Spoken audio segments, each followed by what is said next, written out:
What is going on, YouTube? PPS here. It is past the prop time. Today we're coming at you guys. It's been a little bit. It's been a little bit there. Jesus. Joined as always by my guy Stu. You good there, man? Yeah, no, obviously technical difficulties trying to slow me down a little bit over here. Freaking computer problems last time. Now I got camera problems. But what I do have still, no matter what, is I got some pretty good picks today. So we're going to work through the technical difficulties and hopefully get you guys some winners. Yeah, usually it's me on my end, but we get to swap it today. Laptop's been good these last couple of weeks, or maybe a week, 2 weeks now. So don't want to jinx it, knock on wood, but we'll be coming at you guys obviously with two spots here today.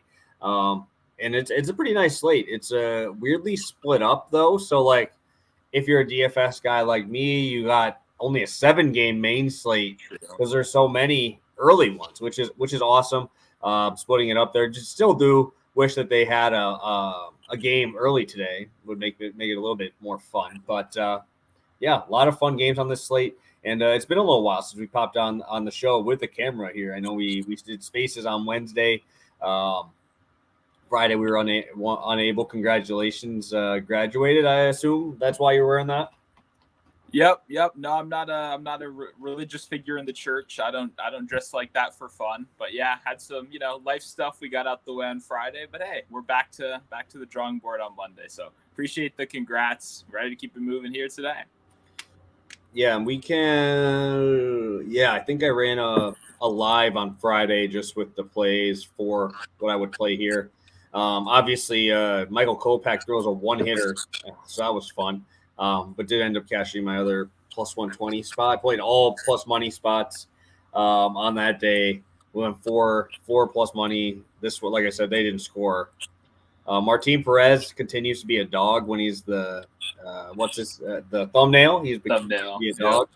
Yeah. And then I went Santander, Bobby Witt, and we ended up cashing the Santander plus 380. So home runs have been coming through. Hopefully today I already got one picked out for you guys. So hopefully that will be good luck from last time. But I guess we can get right into it. We got 10 of you guys in here first couple minutes. We appreciate you guys. Happy to see some common faces in the chat and us being live again. So it should be good. We can look at the slate.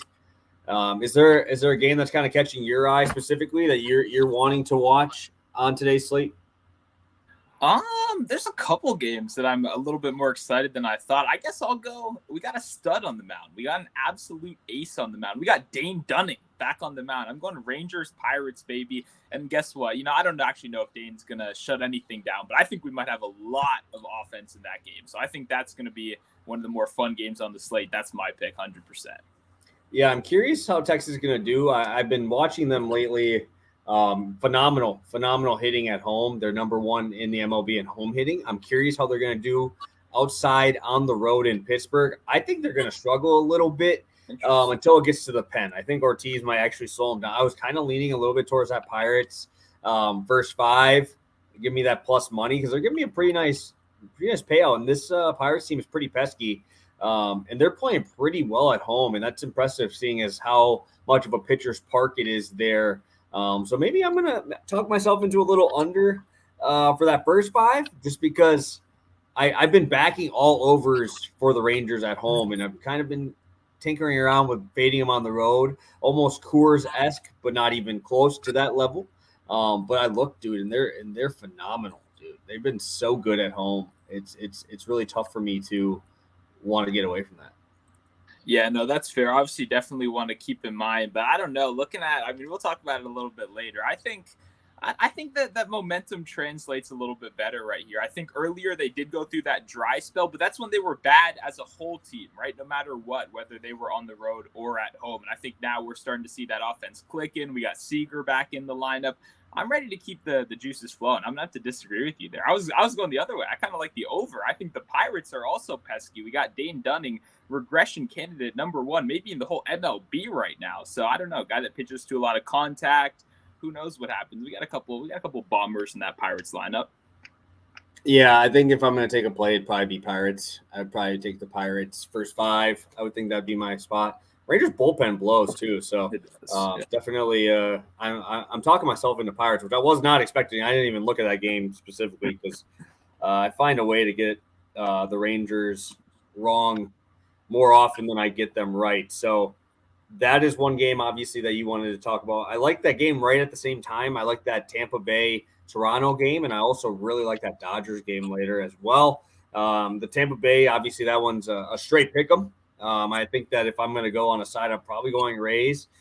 Just playing at home there, and dude, talk about regression, dude. I'm expecting it from Chris Bassett here soon, personally.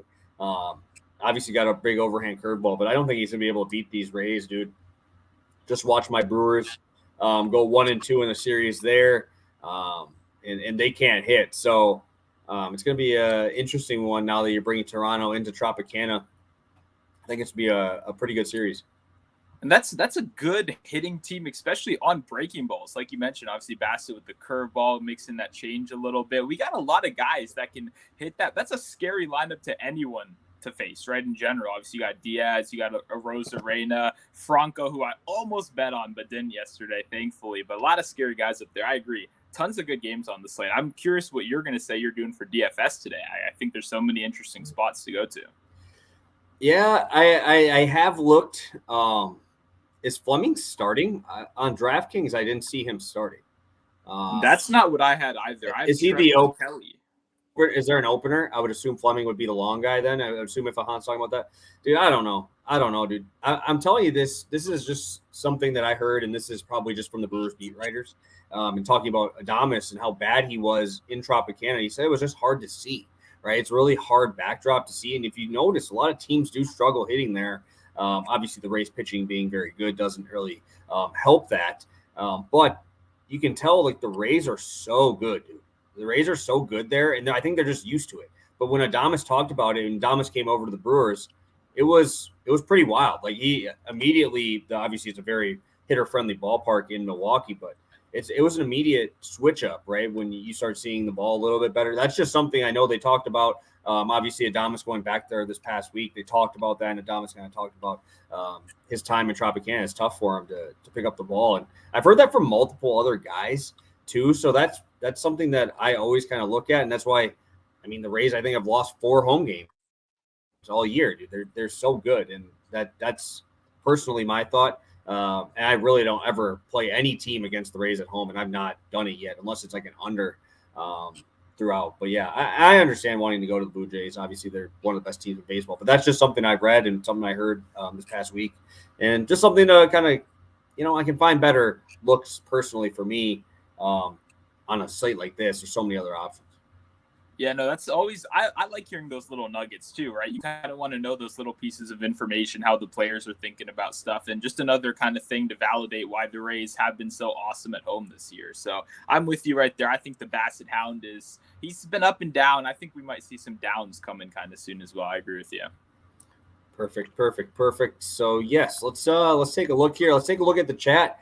I got a lot of you guys in here. Got 15 of you guys before the first 10-minute mark. We appreciate you guys. I have to go hit your tweet here, so I'll go do that in a second. But Jose's in here. Sorry, Turbo. I know you're the first guy. I didn't get to yours first there, but Turbo was the first guy in. We got Terrence in here. Oh, he's overseas. Nice. Yeah, I'm excited. Hopefully we can get you some winners here, and obviously throughout the week, obviously on Wednesday as well. Got Han popping back in here. I know we already took a look in there. Steve as well. Yeah, Blue Jays. Hey, I can't blame you. It's just it's hard for me to fade a team like that. Rays are just playing at such a high level, dude. Everybody in that bullpen just finds a way to be good. I don't even know if I consider Fleming a bullpen guy. He's like the long relief starter. Yeah. But yeah, this is a game where I think it is a coin flip. But obviously just that news I've been hearing this whole week with the Brewers playing them. Just something I thought I'd toss out there for sure. All right. Yeah, we got a split up here. We can talk DFS here after our first little bit of plays here, but I'll kick it over to you to start off. And I know you just talked about this game, so I'll let you go. Sounds good. Yeah, we're going over to Corey Seager right here at plus money, over 1.5 total bases, plus 105. You got MGM and DK, I know, are the two, and Caesar, sorry, that I saw carry this, also 365 if you have that one right there. But Seager, obviously great numbers so far on the season, 400 batting average away, 382. That's obviously with some limited stats. He obviously had that injury. He's just been back for about 4 or 5 games now, and he's been going great. Obviously, the first game back, he just had a little RBI sacrifice first fly, getting his toes kind of dipped, getting ready to, be back in the major leagues. And then just like that, 3 straight games over this total bases, hitting bombs, looking back to the same guy that I guess everyone in that Rangers lineup was hoping he was. And like we kind of were talking about a minute ago, this team is clearly hot right now. They have that momentum going. You can't really pitch around him. You don't want to walk him. You don't want to deal with that whole cluster, whether it's Simeon. This whole lineup actually is pretty deep to even the very bottom. And a guy like Jung, I think, is a good home run target either way. But what I really like right here, what I've seen so far, I know he's one of the biggest Pirates prospects so far, but man, when you look at those numbers versus left-handed pitchers, he can't get anybody out right here, right? If you look on the season, just in general, first of all, when you pull up the Baseball Savant page, I have it in front of me right now. No pitch, the expected batting average is under 300 so far, right? No single pitch whatsoever. But he's throwing the sinker and he's throwing the four-seam fastball about 60% of the time, right? Those are his most important pitch. He's a high-velocity guy. Even though the velocity is down 1 or 2 miles an hour from last season when he first came up, the velocity is down a little bit, but those are getting hit the worst. 417 expected batting average on the four-seam fastball, which is going to be the number one pitch left-handed batters are seeing. I like Ortiz. He definitely has some potentials, but he's got to put some stuff together. The other thing, I watched his last outing. This guy wastes more pitches than almost anyone I've seen. I know that comes with just being a young guy, but when it's a 0-0 count, 1-0 count, you can't just throw the ball into there's so many pitches that weren't even remotely close. I just think Ortiz is overmatched. I think we're going to see that whole bullpen. I think he hasn't gone super deep in either of his 2 outings. You want that early Pirates bullpen. You don't want the late Pirates bullpen, right? You don't want to get to the 8-9 inning, but when you got that early bullpen, plenty of potential right here. Seager's riding hot. I think he keeps it going. I love that it's plus money right here. Yeah, no, and that's the tough part for me is depending on how far he gets in. I mean, the Pirates are a top 10 bullpen all the way through. I think they have a 3.73 team bullpen ERA, which is fantastic. I'm always scared by that Rangers pen, bro. I bet on them too much, dude. I bet on the Rangers too fucking much. And I'm always nervous when you have like a guy like Bednar who's just been fantastic. Yeah. But yeah, I looked at the ballpark pal model for like how nice it is outside.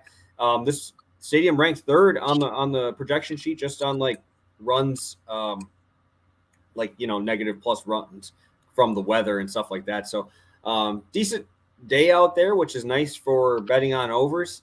Again, I'm just kind of, especially at like a 6-game homestand, I'm a little bit more nervous on that first game traveling out there, right? They were just in Oakland, traveled back home, 6-game stand, flying back out to Pittsburgh. It's a little bit. It's just enough to scare me off of this game, like wanting to bet it. Besides betting on Pittsburgh, obviously Seager can get there on that, but he's been lights out. Definitely helps in DFS stacks. Unfortunately, these guys aren't on the slate, so that is why I was a little bit off because I haven't even looked at this game because I've only looked at the slate. I've looked at the DK slate, so it's like I look and this game isn't even on there, unfortunately. Because this might be a game I would have targeted, but should be fun, should be good. Going 2 games, actually only one of these games I think is on the slate for tonight. I'm going to Trey Turner and Christian Javier. Fading Tommy Henry on the road has been fantastic for me. He's had 2 starts on the road. He's been absolutely god-awful. 7.2 ERA, 3.17 batting average allowed. You don't want to go to Philly, bro, if you suck on the road, dude. Philly is going to be a launch pad tonight.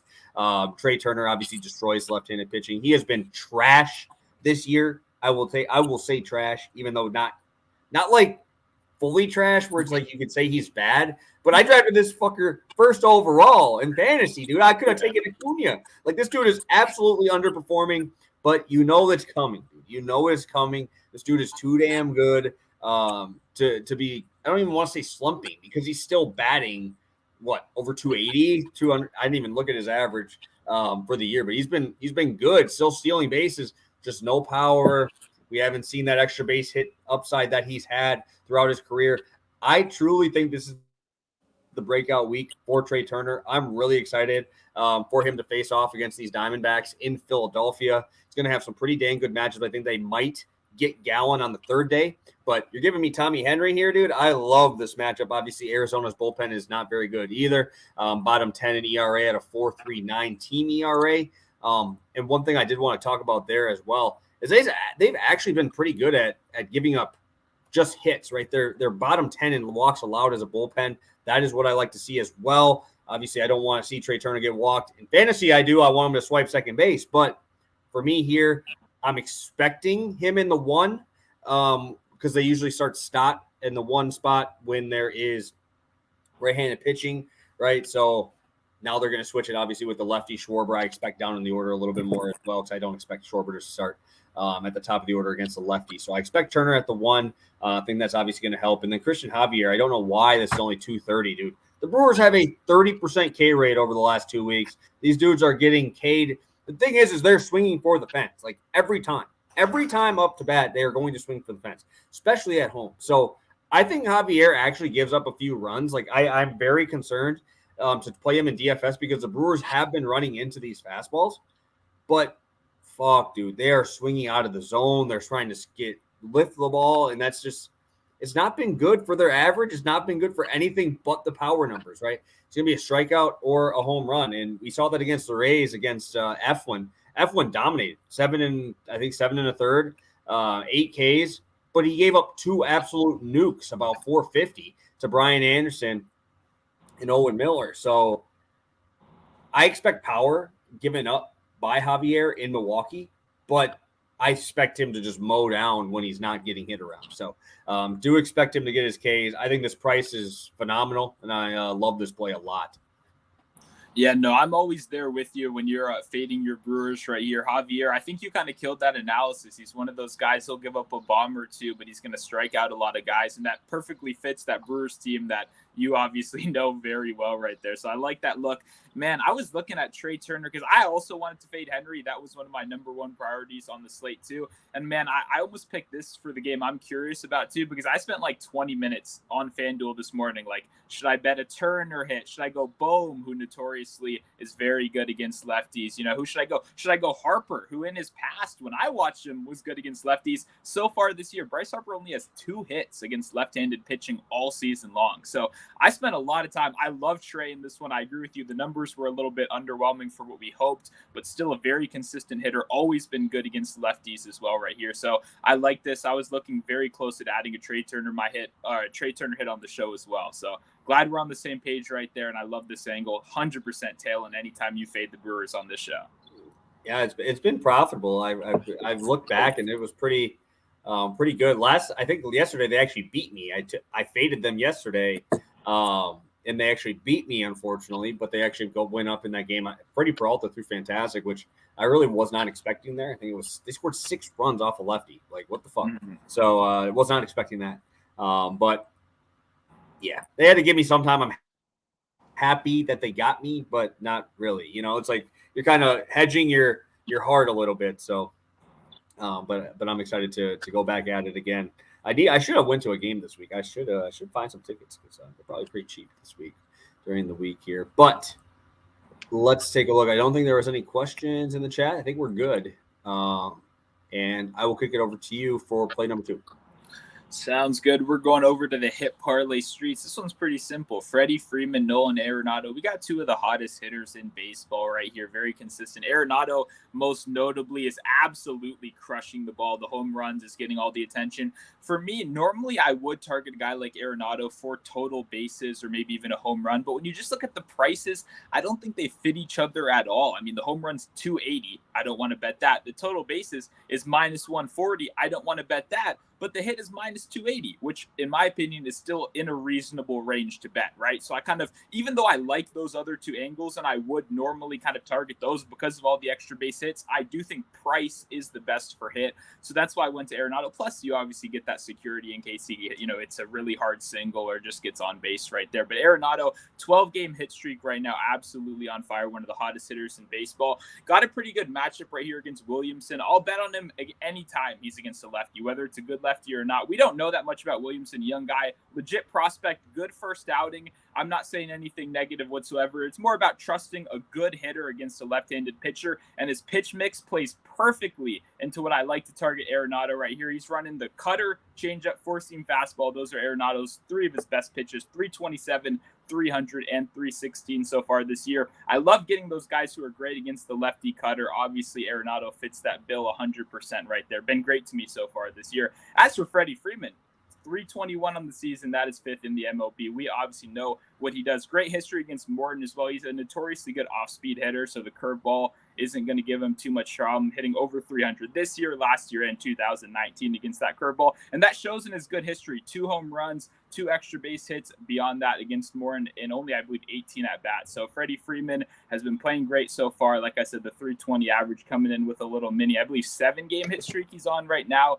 Just been super consistent. Freddie Freeman is one of the guys I love to go to. He fits that mold. He's never trying to do too much. He's perfectly content slapping a single, getting on base right here. I like the price, -120 for 2 of the league's best hitters right here. Yeah, I like that game. I like that Dodgers game. I know it's supposed to be raining there throughout the day, but I expect it to get pretty humid out there. It should be around 70-ish degrees at first pitch. So I think it's going to be pretty humid. I expect the ball to be flying around there. And yeah, I like that matchup for St. Louis. I have to see one more outing from that Williamson dude for me, at least, because bro, what the fuck? He just dealt.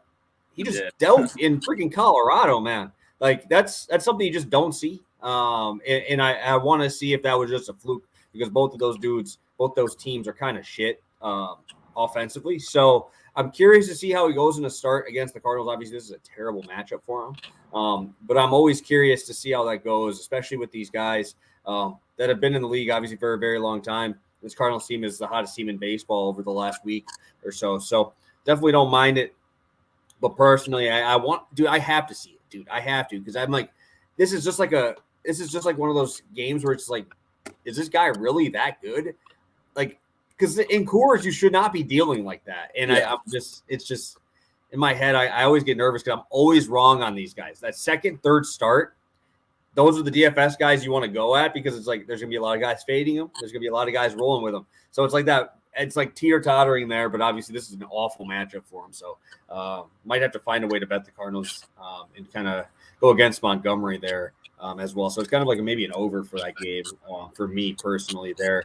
Talk about a game with an over. I'm going right to that Braves game, and we talked about that a little bit with you on the Freddie Freeman side. But Gavin Stone coming back up. How mean are the Dodgers, bro? Like, the Dodgers put this dude against the fucking Phillies in LA first matchup. Now they're going to bring him back after 2 starts in the minors to face the Braves in Atlanta, one of the best home hitting teams in the MLB, right? This is a game where the Dodgers have not gotten any length from their starters. And I don't expect this guy to have a very big pitch count, right? 77 pitches in his first outing. But what I'm worried about here is you're obviously traveling to Atlanta, right? This is the first game of the series. Number 1. Number 2, 5 straight games without a starter getting through the 6th inning, right? So that pen has been just worked, right? And they played yesterday. So it's not like you got a day off, right? These guys are coming straight from a lot of work. Gonsolin shoved 5 innings. Kershaw nuked 3 2/3, right? Syndergaard 5 1/3, right? These guys are not getting length. Julio Urias got nuked out of the 3rd inning, right? So over the last week, there's been no length from their starters. You're now going to bring it up. You're bringing up a guy here who's only gone 77 innings or 77 pitches in his first outing. Definitely has walk issues. We've seen that in the minor leagues already, right? He's got walk issues down there, power issues as well. And what do you want to do here? You're gonna bring him into Atlanta against probably, in my opinion, to be the best offense in baseball, the best lineup top to bottom to baseball, and now going to be relying on pretty much a 2-pitch mix, fastball, changeup. If you want to look at the top of this order on the fastball and the changeup, man, you're going to see Acuna's batting 485 against fastballs. Like, what the hell? Like, this dude's on another planet. How many of these guys are in the top 10% in hard hit percentage, right? When they make contact, it is loud contact. Over 50% hard hit rate for Olsen as well. Like, God, dude, I'm just really nervous for this kid. If you're going to walk guys, pitch count up, you're going to a Dodgers pen who is actually bottom 5, I think, or bottom 5 in bullpen ERA at a 4.7, right? So everywhere you look here, the Braves should have a pretty good matchup, even when you get to the heavy guys, right? Even when you get to the pretty good guys in that Dodgers pen, they're not really that scary, right? You're not bringing out Camilo Duvall. You're not bringing out a Felix Bautista. You're not bringing out these guys that are just wipe out dudes, right? The Dodgers really don't have that at the back of this pen, even if it is close, right? And if I'm going to take a side in this game, it's got to be this Braves offense at home.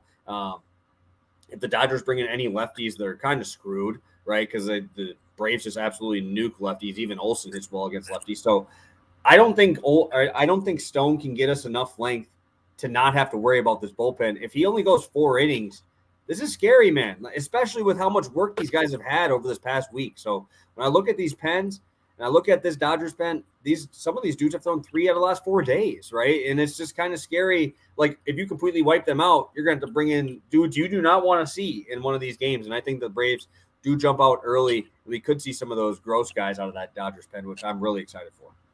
Yeah, no, obviously, I mean, I like the Braves team total most days, right? They've been one of the most generous teams to you, but I definitely like that analysis, especially what you said about the 2-pitch pitchers, right? These guys that are kind of working on these more limited repertoires, that might work against an athletics out there, but when you're working, like you said, against arguably the strongest top to bottom lineup in the league, that's going to be a little bit harder to fly, especially that second time around that order, and then if he even makes it that third time around that order. So I like this spot right here. Hopefully the Braves offense keeps it moving, and minus 130 is still a reasonable price. I would not be shocked if this is one that kind of gets to the 50s, 45 by closing time.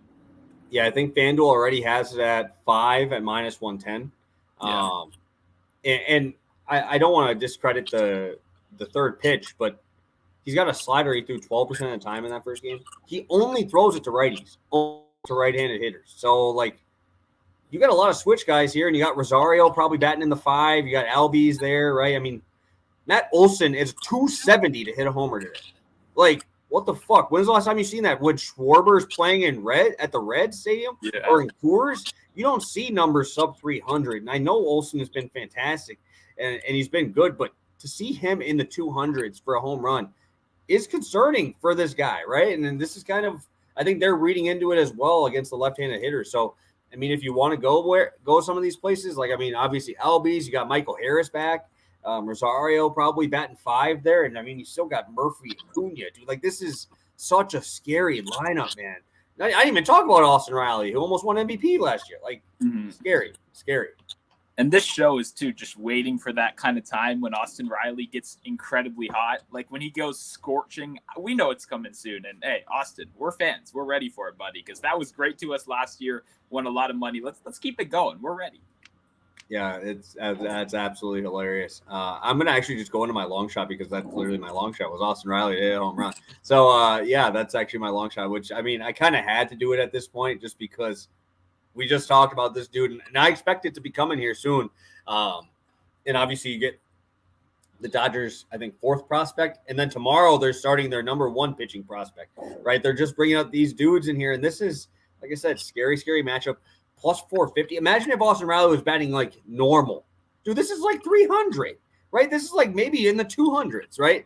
And looking at him against the sliders, looking against him and against the fastball, obviously dominates those pitches. And I'm looking more towards last year, right? Because he hasn't woken up yet, right? And you're starting to see Arenado, right? Arenado was one of those guys too where it's like, what the hell is going on? Yep. And it pops off. Like I'm saying, Trey Turner in that same boat. Look at Riley last year. 551 expected slugging versus the fastball, 506 versus the change. That's 86% of his mix, right? I think we're going to see Austin Riley get going here. And if it's going to be pretty humid after a rain shower out there, 70 degrees at first pitch, right? You get a guy here who's probably a little bit nervous. I'm going to call it. He's probably going to give up a single to Acuna first pitch, probably going to walk Matt Olson. You're going to get an RBI single from Murphy and hit a nuke from Austin Riley's 4-0. All right, that's what's going to happen. The Braves are going to hit this shit first inning. I'm excited. You should just put this down, dude. Just record that shit and put it down. Hey, man, I like it. It seems like the script has already been read out to all the fans right here. So everyone live, I mean, you already know what's going on. So with that kind of confidence, I got to tell you. And like I said just a minute ago, Austin Riley's done great for me over the course of his career. So at plus 450, I was probably betting this at like 280 at times last season. So we'll take it. 100%. Let's lock in and let's start the heater today, baby. Yeah, I'm excited. Hopefully he can get back to his normal self there. And we can do a quick recap. I don't think we have any questions. If you guys have any questions, drop them in the chat. We will get to them 30 minutes in. 25 of you guys in here, hit that like button while you're in here as well. And we'll get this going here. Let's do a quick recap. And if we have any questions, we'll take a look. Sounds good. We got the hit parlay over on FanDuel right now. We got Freddie Freeman, Nolan Arenado, 2 of the hottest hitters in the league, minus 120 for both of them to record a hit. And then we're going over to another hot hitter right here. We got Corey Seager over 1.5 total bases, plus 105, MGM, Caesars, DK. Lock that in at plus money. Beautiful. I got Trey Turner to get a hit today. Christian Javier, 6 strikeouts, -116 on FanDuel. Heading over to DraftKings for this one, team total over 4.5 for the Atlanta Braves. My long shot is Austin Riley to hit a home run today, +450. Did you have one for us, or are you going to save it for later? I have a couple I like, but I don't know. Like I've Bohm 500, but I don't know if I love that, So I might keep you guys waiting and post this one a little bit later with one that I really love. I got a couple sprinkles, but we'll save the dessert for a little bit later. How about that? Perfect. So make sure you guys are paying attention to the comments. If you guys have any, drop them in there after. We always get to them. I'm sure Stu will drop his long shot there or on Twitter, so make sure you're following those. Stu, what do you got for the people before we head out here? Yeah, I mean, obviously MLB shows Monday, Wednesday, Friday, every single week. We will be here, so make sure to just drop a follow, drop a like on the channel. I will have an NBA article for tonight's game. It may be the last game of this playoffs and maybe even the last game until Thursday. So the NBA playoffs is insane right now, but I will have an article over there for anyone that is interested, and probably some more MLB action. No Nationals on the slate. They've been awesome for me recently, but we'll push that aside. A lot of great picks. So hope you guys enjoyed, and yeah, let's keep it moving. Yeah, I don't know if you saw. I made money on Corbin again. He keeps playing. I keep playing him at sub 6K on DraftKings. That's why he made the thumbnail and they didn't even play today. He made the thumbnail and I didn't even play. So that's how you know I'm in on that. And I had a little national stack last night. So that was nice. I had Riley Adams at minimum. I love that. Yeah, I played Riley Adams. I played Vargas. Both hit a home run. And I played Lane Thomas and Stone Garrett. Too bad the two best guys blew. Yeah. Lane Thomas blew. He sucked yesterday. He cashed my hit parlay. That's all that matters. I had him as a hit parlay too, but dude, you have 4 other at bats. Do something, bro. Get on base. Swipe a base. Dude was just a bum after that, dude. Just taking Ks. It was awful. So Stone Garrett gets a hit first inning, RBI, does nothing the rest of the time. First and second, nobody out. Let's ground into a double play. Like, come on, dude. Hit a nuke, man. Riley Adams doing it at 2,500. You're 2,900. You still can't even get one, dude. That's terrible. I can't believe you played Riley Adams, so that's awesome. I think I might be the only person with a winning Riley Adams ticket. It was from last year. It wasn't even from this year. I've never even seen anyone else bet on him. So I love that. I'm glad he cashed for you. I was at the game before, so I didn't see the Adams bomb, but I did get the Corbin win with you as well right there with Adam Rosenberg on Twitter at +165. So I'm loving Corbin too as well. Hell yeah. Yeah, no, he's been doing good, dude. He's doing well for me. I wanted to play Josiah Gray so bad. I had his 5Ks, which was nice. He ended up getting me that. But I had to fade him in DraftKings just because he was actually kind of popular, dude. He was kind of popular, and I can never play Josiah Gray when he is more than 20% on. It is just he is way too volatile for me to do that because every game he has 6Ks, he's probably going to have another start throughout the year with a 10-walk game. And it's like, dude, come on, man. Just throw the ball over the plate. Your stuff is good. Just throw it over the plate. Mm-hmm. And, yeah, too, the other thing is Gray at home in an 80-degree weather day. I know that Tigers offense doesn't have much power, but that was, like, the perfect situation for a bomb. And, it didn't really end up happening, luckily for the Nats. But, yeah. Yeah, what do you have, 6 walks in 5 innings? It was bro, it was gross. It was gross. But, yeah, I don't think we have anything else. Ahan making his home run pick at Jaron Duran. I like Duran as a prospect. I play him a lot just because of his stolen base upside and DK. So, yeah, I'm excited to look over the slate fully, make my lineups today, and have a couple bets, too, to win here. So, thank you guys for tuning in. We appreciate you guys, and we'll be back Wednesday. Make sure you guys follow us to know what time we're going to do that. Since Wednesday, we've swapped from spaces to back on to spaces. We got quite a few of you guys into those spaces, which is nice. It's been kind of good. You kind of get people to actually talk on there. Hopefully nobody brings up any basketball because nobody wants to talk about that. Like, why would anyone want to talk about that? So hopefully that's why we're good on here, and I don't have to worry about hearing that. I normally want to talk about basketball, but not right now. You've been right, and I've been wrong. I told you, bro. This playoff sucks. This is awful. Awful. Yeah. Can't really argue too much. I watched one game, and it was the Lakers game, and they find a way to blow at 15 points, a 15-0 run at the end. So, yeah, I mean, I watched it. It was my one game I actually watched 3 quarters of, and I'm like, oh, this will be good. And then blow out again. They end up winning by 10+. So, it's like, Damn, dude, it's it's one of those playoffs where it's like I don't even know if I'm not even really interested. You know, like I want to see some drama, dude. It's rough. So yeah, unfortunate. Yeah, well, we'll see you guys Wednesday. Make sure you're tuning in, and hopefully we'll be able to cash a couple more tickets with you guys. So have a good one, guys, and we'll see you Wednesday.